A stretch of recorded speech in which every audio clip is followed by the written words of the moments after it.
Greetings, fellow travelers, and welcome to the Way of the Showman, where we view the world through the lens of showmanship. I am your gracious host, Captain Frodo, and welcome back to a brand new episode in a brand new world.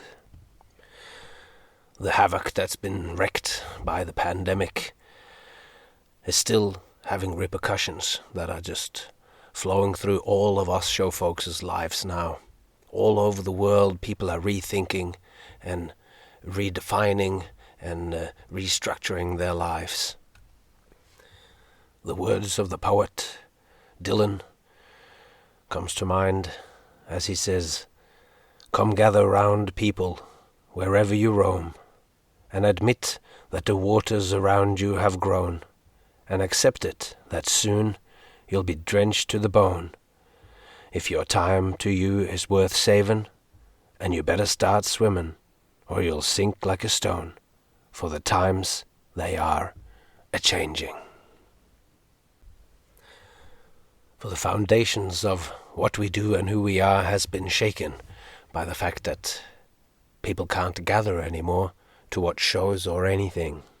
We've talked about this a lot on this podcast, and we've talked about how our foundations have turned into water.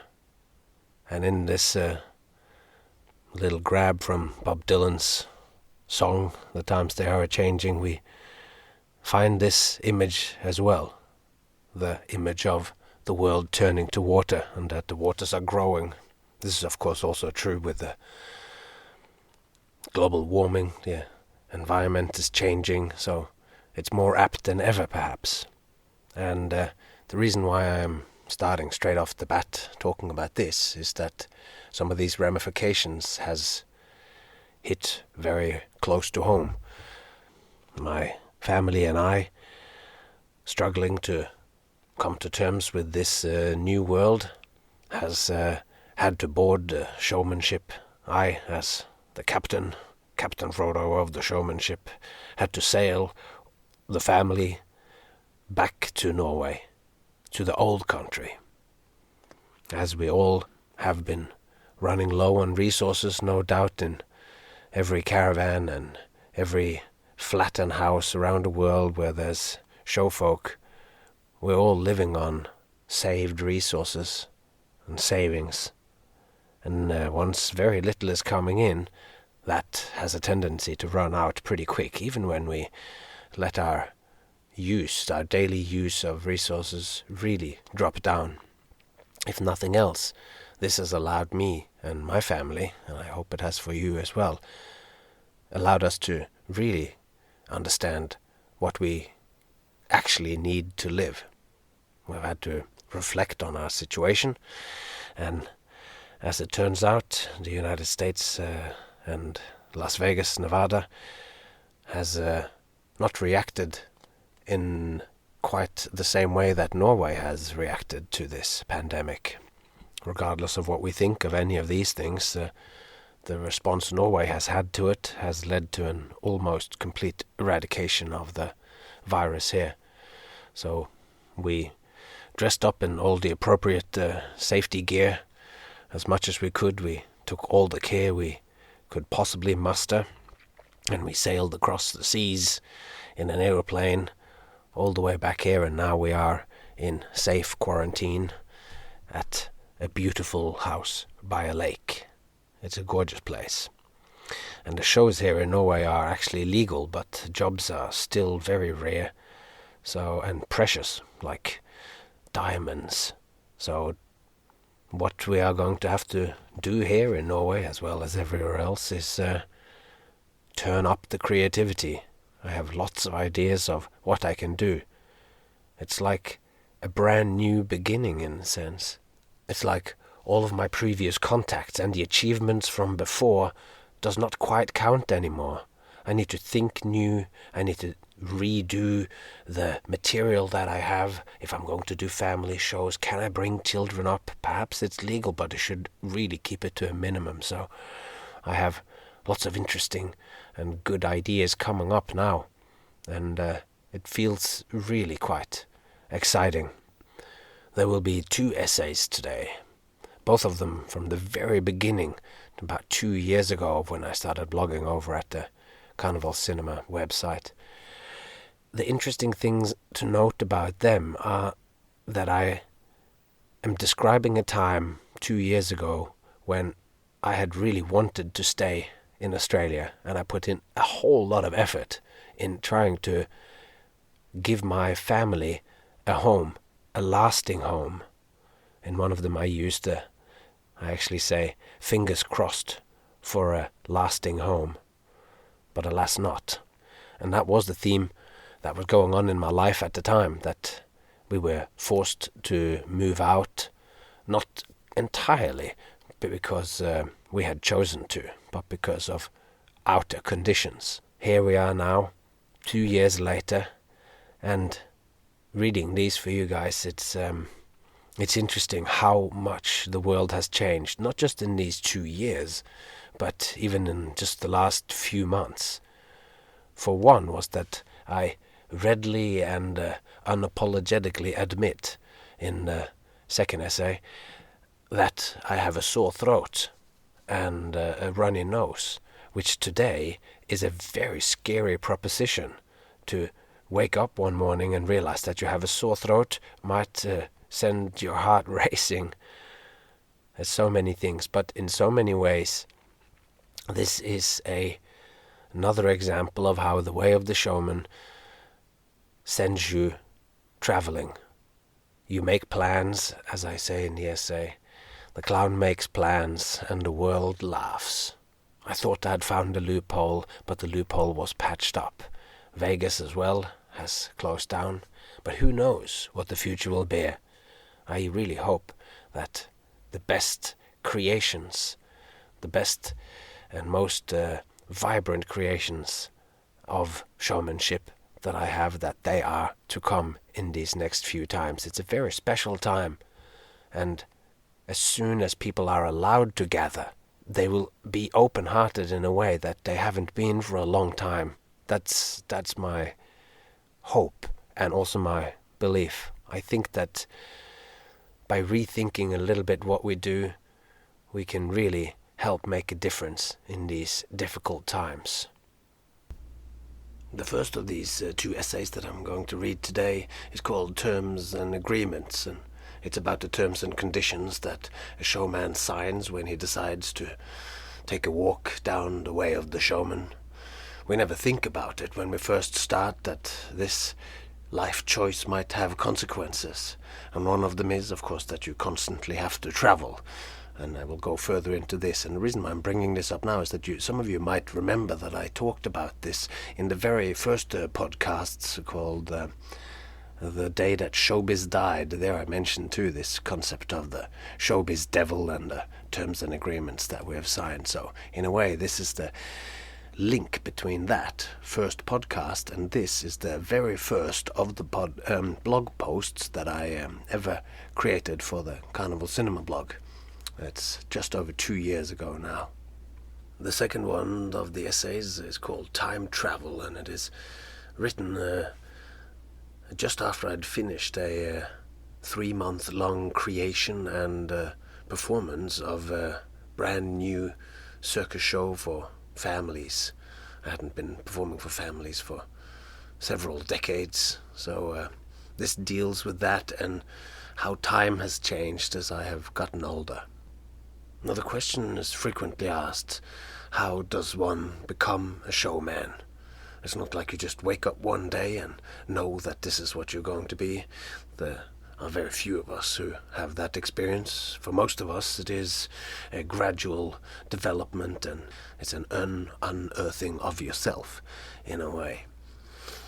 And such was the way for me. I was invited to be in my father's magic show at an early age, and this no doubt was what set me along this path. But my sister was also included in the show several times, but did not get bitten by the bug, or did not have the passion, or as we say along the way, the world did not ignite her little candle. We all have this little potential inside ourselves, a little unlit candle for most of us, and as we go out into the world, we see things and experience things, meet people that can spark something strong enough inside us to start that little fire.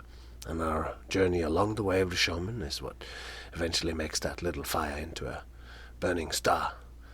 That might be the star that you become, or the star that you set your course by, if you will. Now, this second essay that we are going to read today is again set in Denmark, and it was in Copenhagen that we presented the show that I describe in that blog post. That was we presented that on Amager, a suburb of Copenhagen, and in a way, the very first story that my parents tell of me ever responding to a crowd was when we went on a holiday to this very famous walking street in Copenhagen. That is, we didn't go on a holiday to to that walking street. We went on a holiday to Denmark, which is very common when you live in Norway. And anyway, there was a street musician who was playing music along that street, and my parents gave me some money to go out and give to this musician. And as I walked out there and dropped these coins into the guitar case of this man, he finished a song upon which the entire audience, a circle of people around him, began clapping, and I was understanding the game immediately, even though I had never done any shows with my dad at this point. I might have only been 7 years old, the same age that my daughter is at the moment. As the audience started to applaud and I was in the center, I just turned around to face them and took a deep bow. And then the crowd just laughed, and that was probably it. Maybe that was where my bug came from. There's of course a lot more to it than that, I'm sure. And we'll get to all of that in time. I think we have said enough in this preamble, and with that, it's time for today's essays.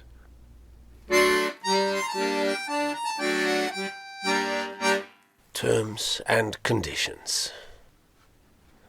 When I became a showman, I clicked, I agree, without reading the terms and conditions. I was too young to know that one must always read all the terms and conditions. I said yes to doing shows as my life and my living. Every choice has consequences. You say A, not realizing B and C are part of that decision. And so is the rest of the alphabet. Showmen with novelty acts travel. To stay novel, we must move on at the end of a season. If the novelty is gone, we are but simple acts. We are not big enough attractions for crowds to go out of their way to come to us. We must go where crowds are. Such is the way of the showman. I am now 42 years old, and so far down the way I doubt I'll ever stray. I am a showman, but I am also a husband and a father. Almost 6 years ago, after an emergency cesarean, I sat alone with a tiny 2.3 kilo girl for the first 2 hours of her life outside of my wife. I had been waiting for her for so long. Then she decided to come early. I was in the middle of directing my friend Tom Flanagan in his Kaput show when she announced her imminent arrival. The love that grew between us under that hospital blanket as I held my newborn baby against my bare chest was the most powerful bond I have ever experienced. A love that comes with great responsibility. I am on the road on a different continent than my family, and that happens a lot. I just Skyped with my daughter, and she said she missed me so much. Behind her I heard people jumping in the pool. Good friends, whom with we both share a history. She loves swimming. I have taken her swimming since she was 3 months old. Water fun is something we have shared on 4 different continents, and more countries that I can be bothered trying to mention. Despite the pool and the friends behind her, I hear a particular sadness in her voice. a sadness I have been hearing too often over the last year. Up until 1 year ago, the paramount concern for our family was being together. For all gigs I said yes to, we would factor in that all three of us would travel. Then something changed. My daughter got older. We wanted to put down roots, let the little one go to a kindergarten and then a school, let her develop sustained relationships with groups of friends. We bought a house. I took her to kindergarten, and as I dropped her off, I could feel how normal this was for everyone else. Whilst for us, it was strange and new, and very, very nice. Our house is close to Byron Bay. It's called the Byron Shire. Frodo in the Shire. It was almost too sweet. I worked so hard on that house every day from I woke until I went to sleep in our bedroom in our own house. The clown made plans, and the world laughed. Last night, I went to sleep with a sore throat, blocked nose, and a raging jet lag, which is not as fun as it sounds. Then I awoke 5 hours later, finding a WhatsApp message saying that my daughter had been crying for me since 6 a.m. My wife only managed to stop the crying by playing a video recording of me reading The Incredible Story of the Giant Pier, which I had recorded and filmed the book with my video camera and made it for her so she would have it for exactly these moments. I knew my daughter's sadness because I felt it too, like an icy hand around my heart. This can't go on, I thought. There has to be another way. In the pre-dawn dark of my hotel room, my tears mixed with snot and made my mustache droop. I turned on the kettle and realized I only had decaffeinated sachets of coffee left. I went over to my computer, opened it, flicked through my emails, and there was an email. A very special email from a man I had worked for many times in the past. I opened it. It was an invitation. And with the blue light from the little kettle illuminating the dark, I contemplated Goethe's Faust, who had made a deal with the devil, and I scrolled through the terms and agreements of my own deal with the Showbiz Devil, studying the legalese of the contractual obligation of this invisible agreement. I found a loophole. The Devil's Playground, mentioned in the email. It's the place that the Showbiz Devil forgot in his terms and agreements. A place where the fun never ends, where slot machines are plentiful and shows have more glitz and glamour than any international arts festival. Sin City, fabulous Las Vegas, Nevada. The Las Vegas Strip is like an enormous cruise ship that's stranded in the desert. It's got all-you-can-eat buffets, Ferris wheels, pirate ships, and circus. Lots of it. This desert shipwreck is so big and so amazing that people come from all over the world to see it. Crowds fly in from every corner of the globe. It's a place where crowds come and go, and novelty acts like mine can stay. In the dark, I say yes to the invitation in my inbox.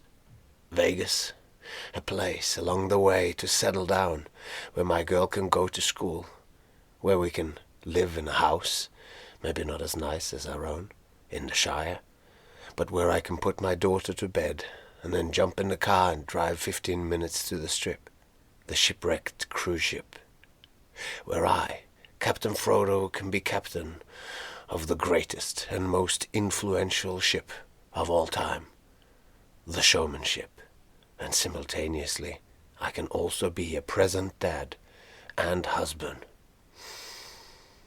In the dark of my hotel room, I whisper to myself, Vegas, here we come. And now the second of the two shorter essays.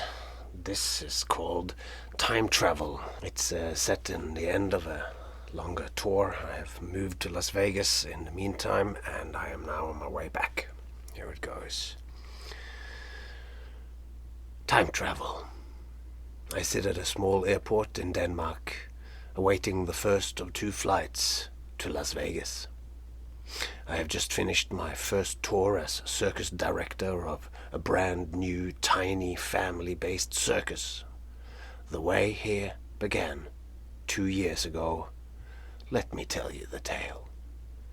In 2016, during my second 5-month stint with Circus Nemo, which is an amazing Danish show run by and starring as a main attraction Søren Østergaard, a knighted clown and circus director. Yes, there is such a thing. He told me he wanted to make a new circus. Circus Nemo is a show for adults, and a new circus would be for family audiences. Søren asked me if I knew anyone who could maybe be at the helm of such a project. I suggested Tom Flanagan or maybe even the Pitts Family Circus. But towards the end of the season, Søren Østergaard said, "Can't you do it?" I said, "Of course."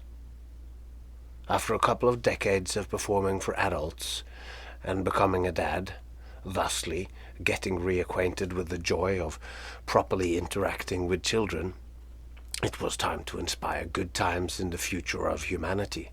Time to bring illuminated showmanship to the world of children. The family circus would happen in 2018, he said. 2 years is a long time. It used to be an eternity.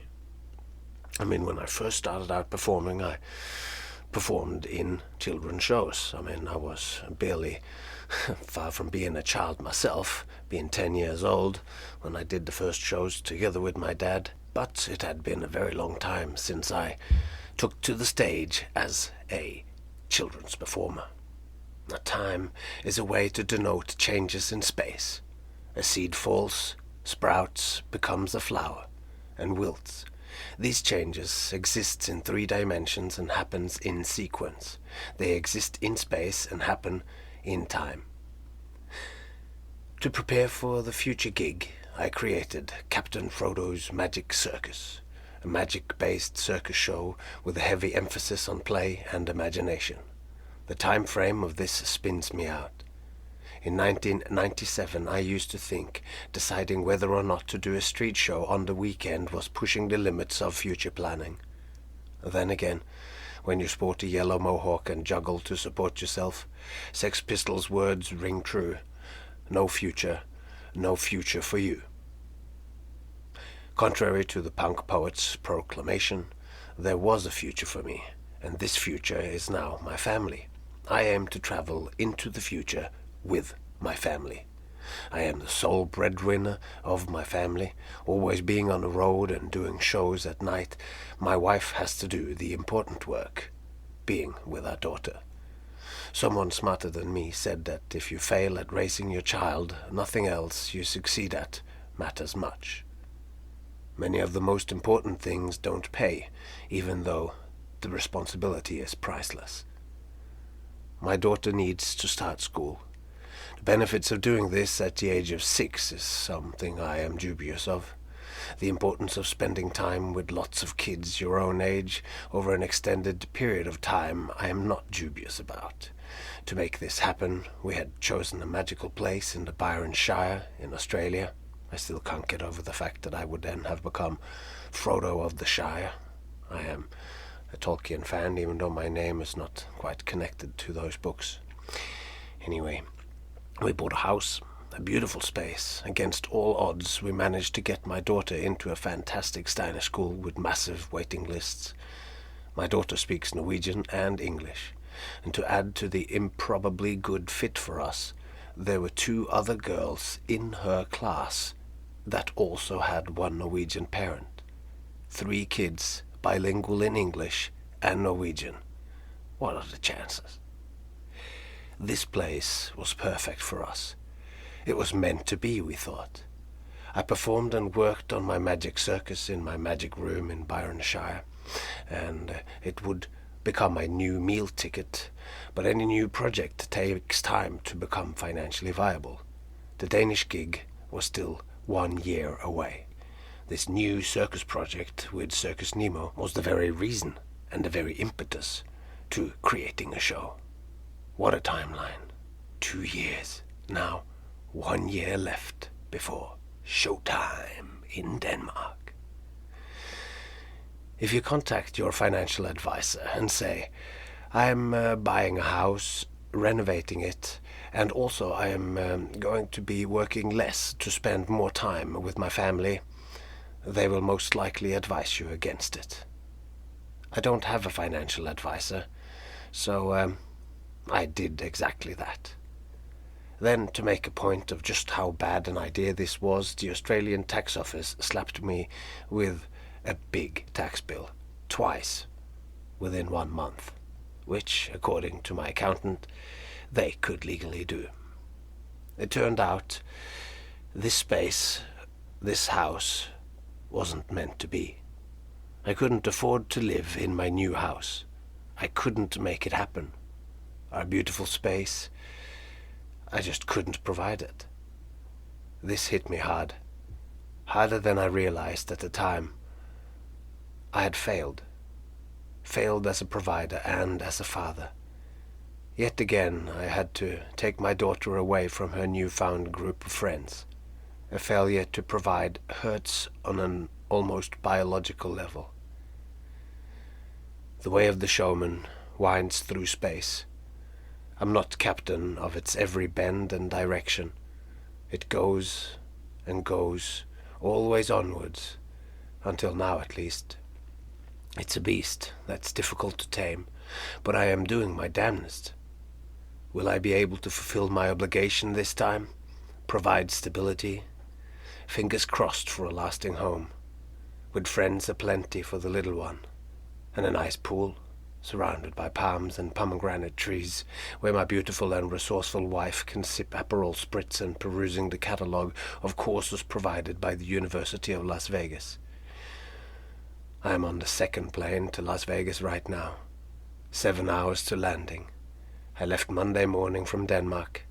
The same morning my daughter had her first day of school in a brand new Steiner school in the desert, and my wife is out looking for our next dream home. At 1,000 kilometers an hour, I am on my way home.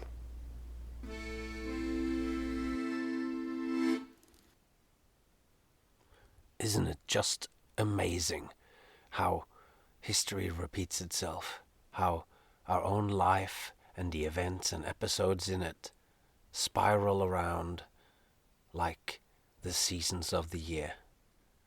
Each day is brand new, yet it carries with it the fruitions of the seeds planted before. The things that have happened before is mirroring themselves in a brand new way, right as we speak. Although this pandemic thrown into it all is quite different, but even as we were in Las Vegas and we were aiming to be there for a very long time, and whenever you plan anything, the world starts throwing something at it, and we were so certain we were going to stay in one place that we got a dog, and I was so uncertain as to whether we should get a dog. But the arguments that I had previously used for not having a pet just didn't seem valid anymore. I couldn't quite tell what is it that could go wrong now. And then the pandemic made fools of us all, and we had to give away the family dog. Hopefully we will get the dog back when we return, if we return, if the world ever returns, and if the shows ever return in Las Vegas in any meaningful way in the near future, distant future, who knows. For now, I will keep putting out these episodes. This is episode 7. There are 3 more to come. And if you know anyone that you think would benefit from or enjoy these podcasts, please tell your friends. You are the best advertisement for this. I will try to get better at spreading the word myself. I'm thinking of getting an Instagram account. Apparently that is a very good way to go. But if you enjoy it, please share it. Share a review on iTunes or anywhere else. And we will keep growing this steadily growing little community of fellow travelers. I also have a website, thewayoftheshowman.com. Currently this website is, I'm just posting the essays more or less as they are, but that could be useful, of course, if you ever, like myself, am doing any writing and you want to take any quotes or whatever and use it in something that you want to do, or you want to post a little example. If you want to make a post about this podcast and you want to share a little passage, they're all available there on thewayoftheshowman.com. But I'm also hoping to develop that now that season 1 in the next month will come to an end. I'm hoping to start a new project, share a little bit of a craft journal of what's going on in me trying to reimagine myself for this brand new time. I also have started to do a little bit of show notes. I've added some links to the things that I talked about. A friend from Portugal, Pedro Tocas, called up and said that's a good idea, and of course it is, and I will try to get better at that as well. But with all that said, all that's left to be said is take care of yourself and those you love, and I hope to see you all along the way.